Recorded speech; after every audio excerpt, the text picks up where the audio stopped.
Assalamualaikum warahmatullahi wabarakatuh.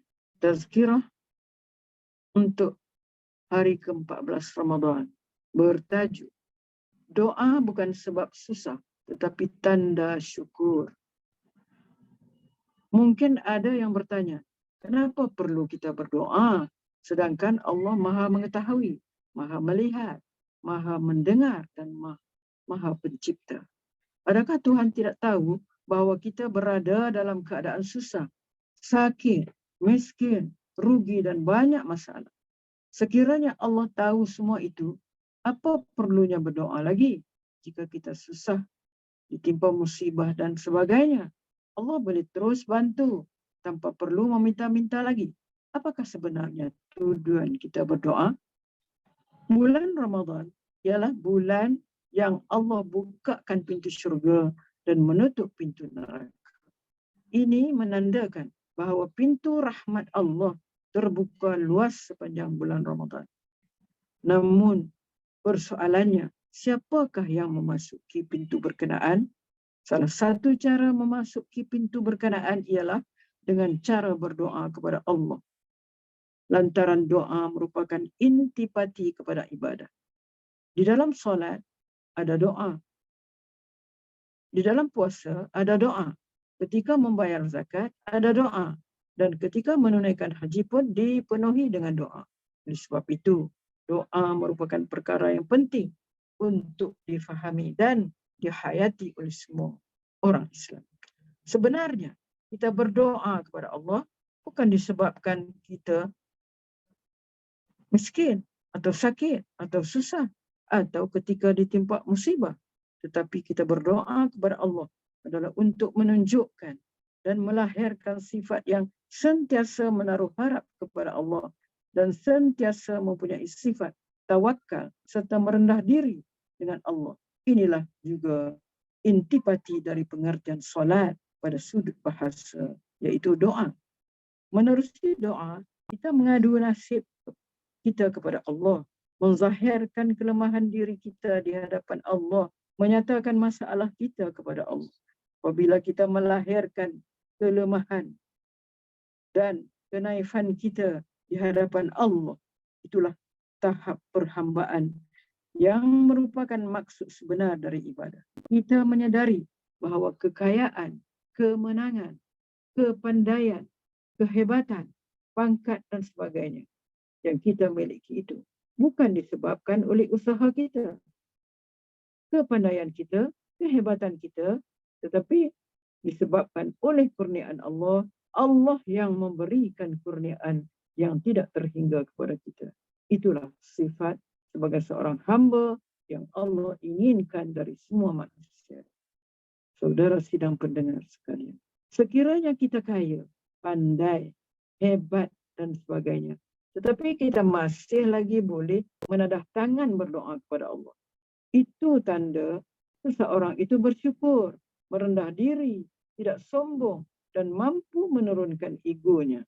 Sebaliknya, sekiranya kita gagal untuk berdoa, malah jarang sekali berdoa, itu tanda bahawa hatinya keras, kasar, bongkak, sombong dengan Allah.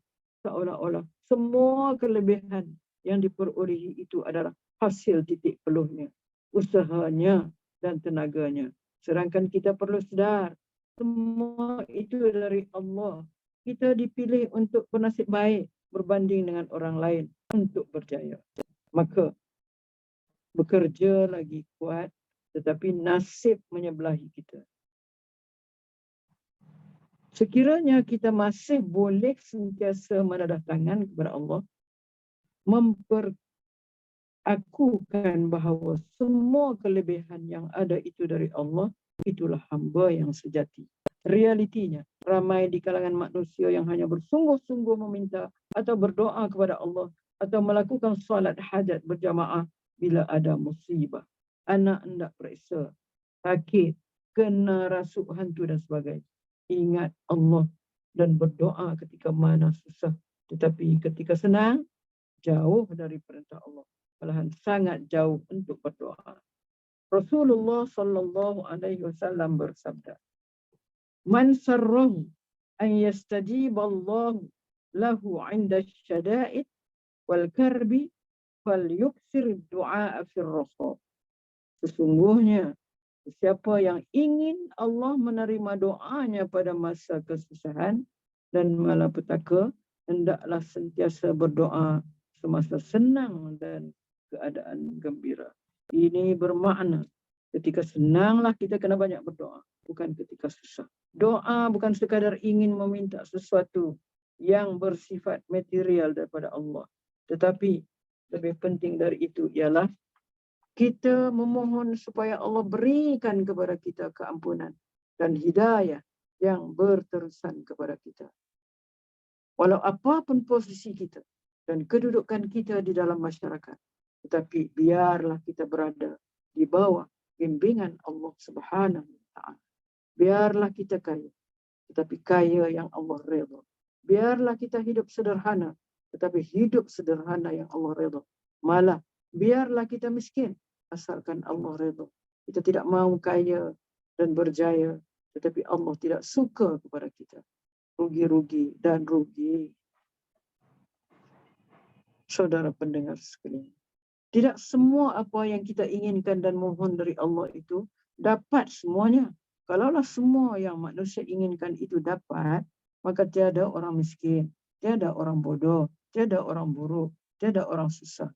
Jika semua yang manusia mahukan itu semua dimakbulkan, dunia ini akan menjadi susah.